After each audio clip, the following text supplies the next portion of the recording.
आज Doubtnut app download करें। Doubtnut पर अपने सभी गणित, रसायन विज्ञान, भौतिक विज्ञान और जीव विज्ञान के डाउट्स का करो सफाया। बस प्रश्न की फोटो खींचो, एक ही प्रश्न को क्रॉप करो और तुरंत वीडियो सोल्यूशन पाओ।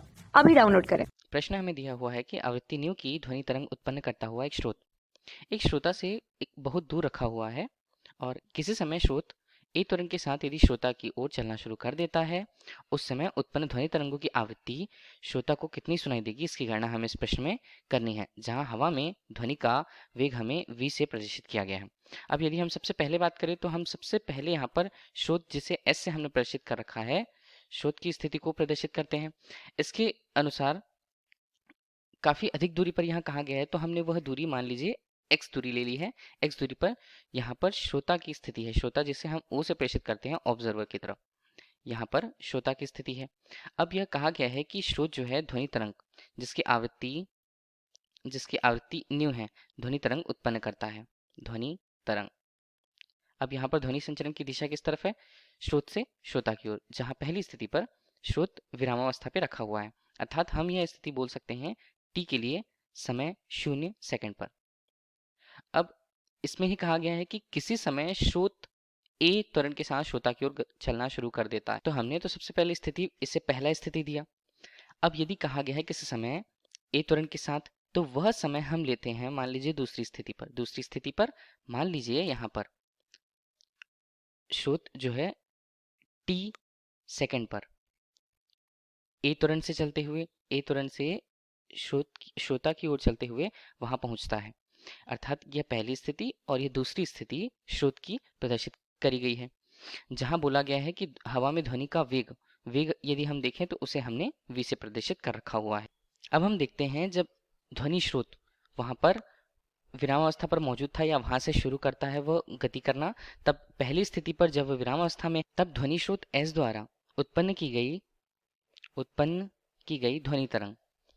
ध्वनि तरंग को श्रोता तक की दूरी कितनी है, x दूरी तय करने में लगा समय की यदि हम चर्चा करें तो अब हम इसे t1 से प्रदर्शित करते हैं। t1 से प्रदर्शित करें, समय क्या होता है, उसके द्वारा तय की गई दूरी और उस ध्वनि तरंग का वेग। तब हमारे पास चली गई दूरी कितनी x है और वेग कितना है, v से प्रेषित कर रखा है हमने, जैसे t1 बराबर x अनुपात v से हम प्रस्तुत करते हैं, समीकरण 1 उसे हमने नाम दिया।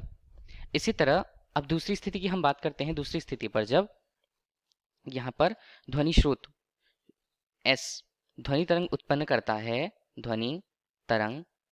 करता है, तब उसे श्रोता तक की दूरी कितनी होगी, श्रोता तक की दूरी, चूंकि हम यह देखते हैं कि वह 0 सेकंड से t सेकंड पश्चात दूसरी स्थिति पर मौजूद है, तब दूसरी स्थिति से श्रोता तक की दूरी को यदि हम देखें तो वह कितना होगा। इसे निकालने के लिए तो सबसे पहले हम यह बात करेंगे कि 0 से t सेकंड तक यहाँ तक की दूरी जिसे हमने s डैश से प्रदर्शित कर रखा, चूंकि 0 से t तक जाने में तय की गई दूरी s डैश से यदि प्रदर्शित होती है, तब हम देखेंगे कि दूसरी स्थिति से श्रोता तक जाने के लिए कितनी दूरी तय करनी पड़ी।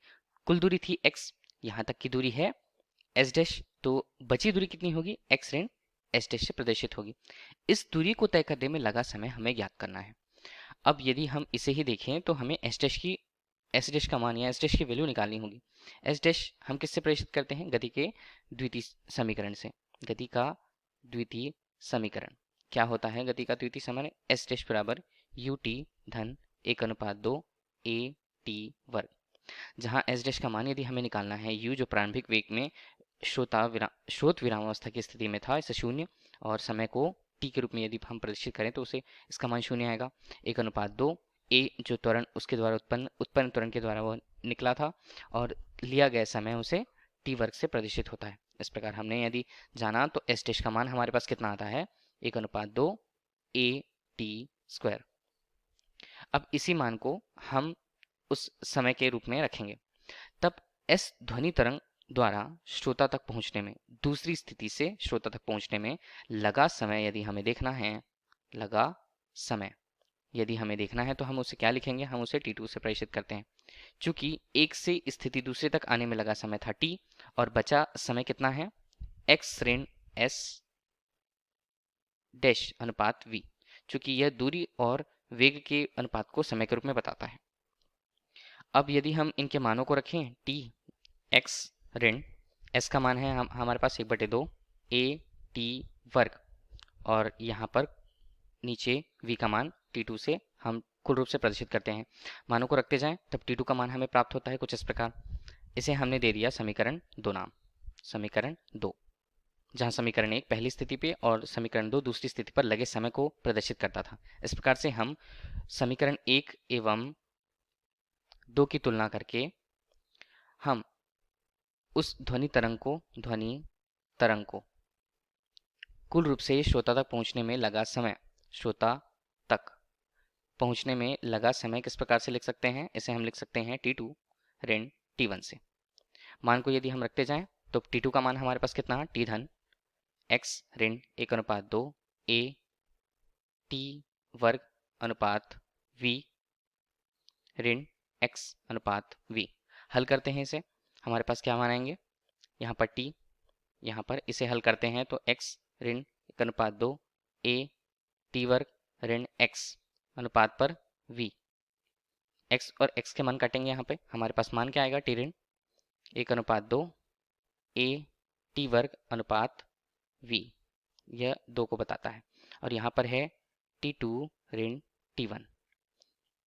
इतना तो मान हमारे पास आया। समीकरण 3 हमने इसे अभी नाम दे दिया है। अब हम जानते हैं कि आवृत्ति क्या होती है। आवृत्ति की यदि बात करें तो आवृत्ति को हमने यदि न्यू से प्रदर्शित कर रखा है, उसका मान होता है लगने वाले समय के अनुपात के बराबर, जहां आवृत्ति के मान को हम इसी न्यू की आवृत्ति के मान को हम यहाँ पर रखते हैं समीकरण 3 में। समीकरण 3 में यदि हम रखें t2 ऋण t1 से प्रदर्शित होगा, इसका मान 1 अनुपात न्यू ऋण 1/2, यहाँ पर है v a, इसे लिखा जाता है 1 अनुपात न्यू, चूंकि वर्ग था वर्ग हमने किया, 1 अनुपात न्यू ऋण a अनुपात 2v, और यहाँ पर 1 अनुपात न्यू का वर्ग। हमें इस प्रकार t2 ऋण t1 का मान प्राप्त होता है। इसे और हल करें आगे तो t2 ऋण t1 बराबर हमें मिलता है 2v न्यू वर्ग, यहाँ पर वर्ग नहीं था, 2v न्यू ऋण a हमें प्राप्त होता है t2 ऋण t1 का, अर्थात लगा हुआ समय उन दोनों स्थितियों के बीच हमें प्राप्त हुआ, जब श्रोता एक बार स्थिति पर था और दूसरी बार गतिमान था। अब इस प्रकार हम यदि आवृत्ति की बात करते हैं, आवृत्ति क्या होती है? जो श्रोता द्वारा सुनी जाएगी, श्रोता द्वारा सुनी जाने वाली आवृत्ति जबकि श्रोत गतिमान हो, तब उस स्थिति पर आवृत्ति जो उसे प्राप्त होगी उसे हम बोलेंगे आभासी आवृत्ति। आभासी आवृत्ति को यदि हम चलिए f डैश से भी प्रदर्शित कर देते हैं तो वह किसके मान के बराबर होगा? इस समय में परिवर्तन के अनुपात के बराबर, t2 ऋण t1 के बराबर। इसी आपेक्षिक समय के कारण हमें आवृत्ति आभासी रूप से प्राप्त होती है। मान को यदि हम यहाँ पर रख देते हैं तब इसके अनुसार इसका मान आएगा 1 अनुपात f, और यहाँ पर है हमारे पास 2v न्यू ऋण a, और यहाँ पर मान है 2v न्यू वर्ग। f का मान यदि हम निकालें तो इसे हम उल्टा कर देते हैं, 2v न्यू वर्ग अनुपात 2v न्यू ऋण a। यही है आभासी आवृत्ति जो श्रोता को प्राप्त होती है जबकि श्रोत उसकी ओर गतिमान होता है। यही प्रश्न में पूछा गया था। धन्यवाद। कक्षा 6 से 12वीं से लेकर नीट, IIT, JEE वो एडवांस के लेवल तक 1 करोड़ से ज्यादा छात्रों का भरोसा। आज ही डाउनलोड करें डाउटनेट ऐप या व्हाट्सएप करें अपने सारे डाउट्स 8400 400 400 पर।